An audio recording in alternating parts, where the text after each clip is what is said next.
Olá, amigo e seguidor.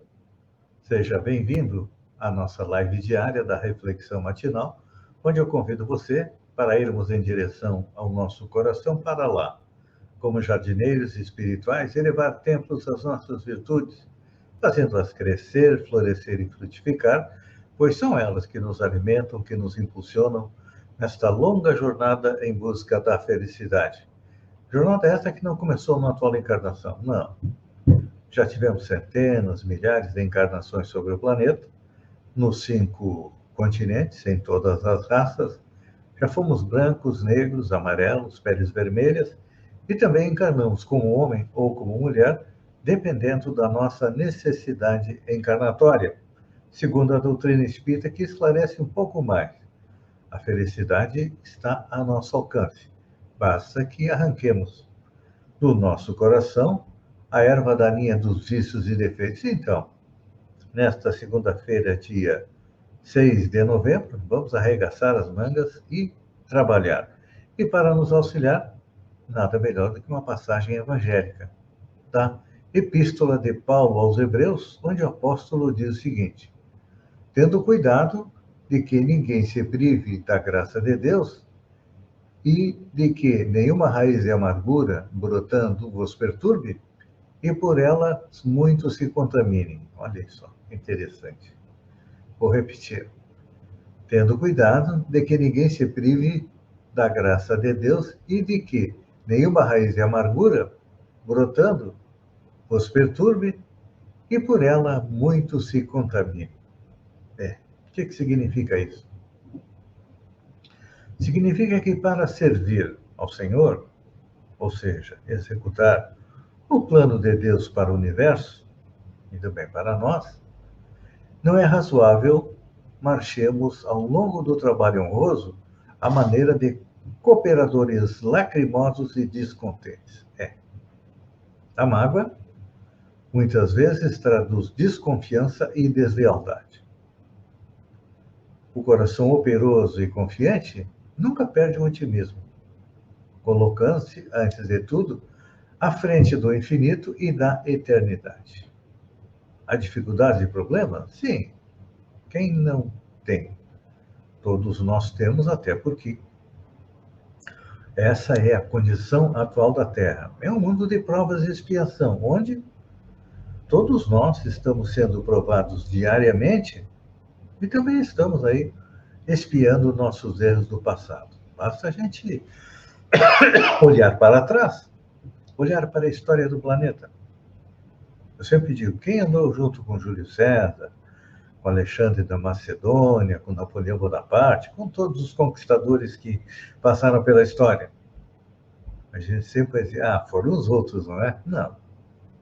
Nós também estivemos lá, então é justo que hoje a gente enfrente dificuldades e problemas, mas o que fazer?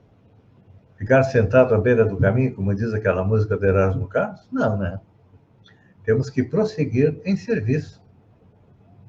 E Jesus, o Mestre Divino, governador espiritual do planeta, nos oferecerá a solução. As sombras? Sim, porque no movimento da Terra, em alguma parte é noite, noutra parte é dia. Mas, se as sombras estão sobre nós, é importante a gente lembrar que não existem nuvens eternas, não, porque o centro da criação é a luz imperecível. Deus é o que é? É o sol de amor que ilumina todo o universo. Só que muitas vezes nós preferimos ficar na sombra, não é? Porque sair da sombra e ir para a luz requer esforço, requer força de vontade, requer determinação. E muitas vezes, como comenta Paulo, é mais fácil ficar lacrimejando e reclamando da vida do que arregaçar as mangas e trabalhar. Então, e além das sombras, há o quê? As quedas. As quedas são reflexos do quê? Da nossa mente, da nossa determinação, que ainda não é tão forte a ponto de nos levar adiante. E aí acontece de nós cairmos, mas Tem um ditado lá no Oriente que diz: cair 7 vezes, levantar 8 vezes. Então, quando nós cairmos, quando houver uma queda, vamos estar convictos de que o reerguimento não se faz esperar, só depende de nós. Então, todos nós somos trabalhadores de Deus e de Jesus, não tem quem não seja. Muitas vezes nós executamos a tarefa, mesmo sem nos dar conta de que somos trabalhadores, mas todos nós somos trabalhadores, emissários de Deus e emissários de Jesus. Então, qual é o nosso dever? O dever de todo trabalhador é o quê? É executar a tarefa que foi conferida. Tanto quanto a obrigação do servo fiel é marchar da realização do programa de quem lhe concedeu a bênção do serviço edificante. Olha só. Será que nós somos servos fiéis de Deus e de Jesus? Acho que ainda não, mas o que fazer? Todos nós temos que ter em mente que, em favor do êxito geral do nosso esforço, é imprescindível o combate incessante às raízes da amargura do nosso coração. Temos que ser alegres, Temos que retirar a amargura, porque quando ela brota no nosso coração, é como um veneno que mata os arbustos e prejudica a movimentação dos interesses coletivos de elevação e de paz. Por exemplo, estamos percebendo agora duas guerras mais importantes do planeta, na Ucrânia e na Palestina. Tomamos um lado, o que deveríamos fazer é enviar ondas de paz, de amor, de tranquilidade para os contendores. Porque o que Deus e Jesus querem é a paz. Só que o que acontece? Normalmente quem faz a guerra fica por trás de uma escrivania e manda os outros irem lutar por ele. Então, minha sugestão é, se russos e ucranianos mandassem seus dois presidentes resolver o problema, com certeza a situação seria mais amena. Quantas vidas seriam poupadas?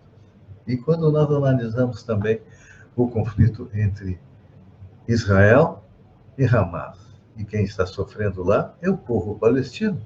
E é importante, tá? Em 1948, quando houve a partilha da Palestina para conceder a Israel o seu país, os judeus de volta ao seu país, os palestinos foram retirados das suas casas, dos seus campos, e agora continuam como refugiados. Então, se nós advogamos os dois estados, um estado judeu e outro palestino, nós temos que trabalhar para isso e enviar votos de paz, de tranquilidade. Então, depois desta reflexão, com certeza você vai estar mais alegre, mais calmo, mais tranquilo, menos amargo nesta semana, porque a amargura não nos leva a lugar nenhum, a não ser a perturbação e a trabalhar contra nós mesmos. Pense nisso e até a próxima reflexão matinal. Um beijo no coração e até lá, então.